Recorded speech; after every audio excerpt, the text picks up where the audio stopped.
Let's look at the relationship between two different types of exponential equations. So first we have our exponential function f of t equals ae to the power of k times t. When we have a function that's written this way, k here is telling us about a continuous rate. So anytime we see that base of e, the key word to think about is continuous. Whereas b, remember b is equal to 1 plus r, where r here would be, if t was measured in years, this would be an annual growth rate. So when we see the base of e, think about a continuous growth rate. When we see a base of b, think about an annual growth rate, or if time was measured in days, a daily percentage growth rate. And so we can find ways to work back and forth between these two types of functions though. So for example, say that you were given the function f of t is equal to 108 times e to the power of negative 0.19 t. And you want to rewrite this in the form a times b to the power of t. As we're looking at these two functions, they both have that same leading coefficient of a. Our initial value is the same, and they both have an exponent of t. So the part that we're really focusing in on is the e to the k and the b. That's the part where we're going to set up our equivalents. So in the given function, we're going to use the e to the negative 0.19 and set that equal to b to find a value for b. So e to the negative 0.19 is equal to b.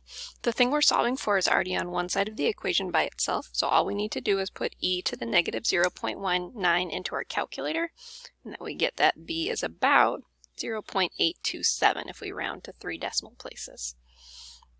So that means this original function that we were given could be rewritten in the form f of t equals, use the same a, so 108, our initial value, times a base b of 0.827 to the power of t.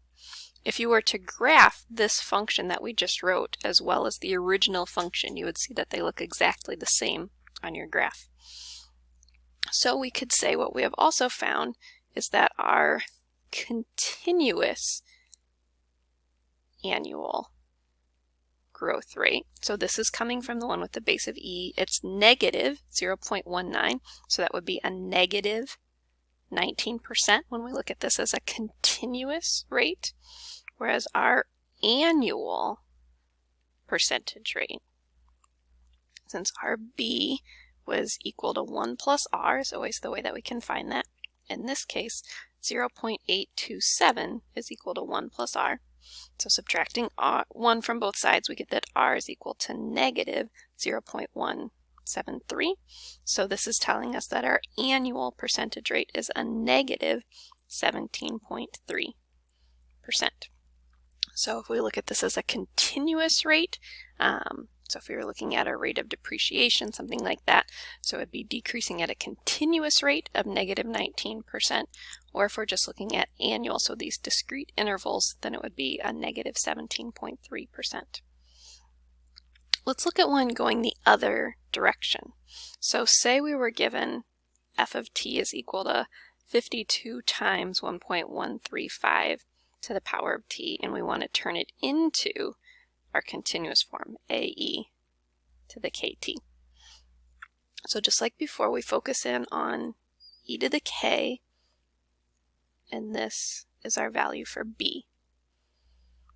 So we're going to set e to the k equal to 1.135, and we need to solve for k. So e is a constant, we're solving for k. So we can take the natural log of both sides of our equation.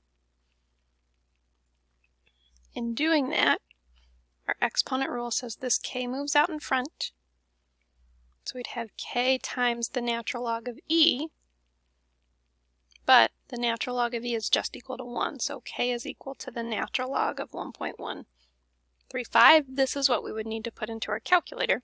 We get that k is equal to 0.127. So our function, f of t, would keep the same a of 52.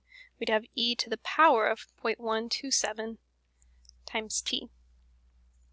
So if we're thinking about our rates, if t is measured in years, our annual